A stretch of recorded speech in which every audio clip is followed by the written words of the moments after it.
अभंग हरिपाठ असती 28, रचिले विश्वासे ज्ञान देवे, रचिले विश्वासे ज्ञान देवे, रचिले विश्वासे ज्ञान देवे।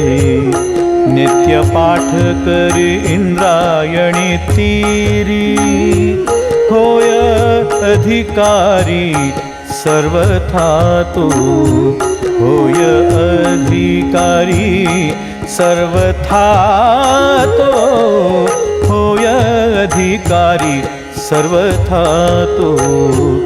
असावे एकाग्री स्वस्थ चित्त मन, उल्हासे करून स्मरण जीवी, उल्हासे करून स्मरण जीवी,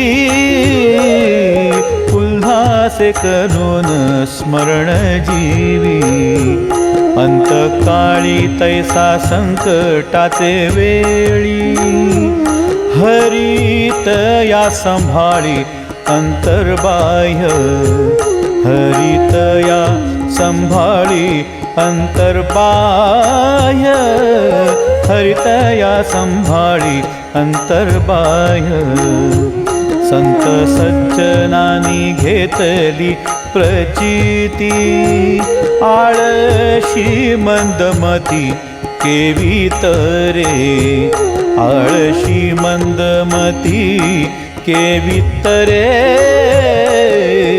आळशी मंदमती केवी तरे। श्री गुरु निवृत्ती वचन प्रेमळ, श्री गुरु निवृत्ती वचन प्रेमळ, श्री गुरु निवृत्ती वचन प्रेमळ।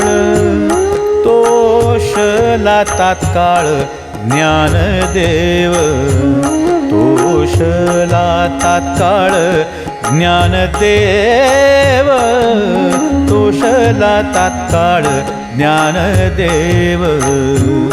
हरिमुखे भरा, हरिमुखे भरा, हरिमुखे भरा, हरिमुखे भरा, हरिमुखे भरा, हरिमुखे भरा।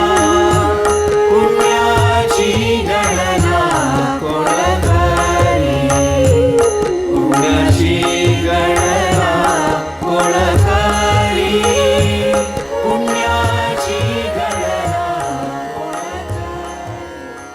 In the first stanza of this final abhang, Sri Jnaneshwar Mauli once again emphasizes the importance of Sri Hari's name and says that he has composed the Haripatha with great devotion and handed it over to everyone for the welfare of all. He expects everyone to use it for their own spiritual growth. Mauli further says that whoever chants the Haripatha daily will attain spiritual growth, especially those who reside in Shri Kshetra Alandi on the banks of the Indrayani river, and who chant it daily will become worthy of spiritual knowledge and self-realization. Sri Jnaneshwar Mauli says that while chanting the Haripatha, one should have a calm mind, focus their attention, and chant with devotion and enthusiasm. They should also constantly remember the principles and tenets mentioned in it. Sri Jnaneshwar Mauli assures devotees that Sri Hari will take care of their inner and outer well-being if they chant the Haripatha and remember his name. He will not only save them from worldly troubles but also help them at the time of death. Sri Jnaneshwar Maharaj says that all the saints and sages have experienced the importance of chanting Sri Hari's name and the Haripatha. However, constant remembrance of Sri Hari's name is necessary for this. He further asks, how can a lazy person cross this ocean of worldly life without doing so? In the final stanza, Sri Jnanadeva Maharaj says that Sri Sadguru Nivruttinath showered him with loving blessings, and as a result, Jnanadeva attained supreme bliss and ultimate realization. Therefore, chant Sri Hari's name all the time. Hari मुखे म्हणा, हरी मुखे म्हणा, पुण्याची गणना कोण करी.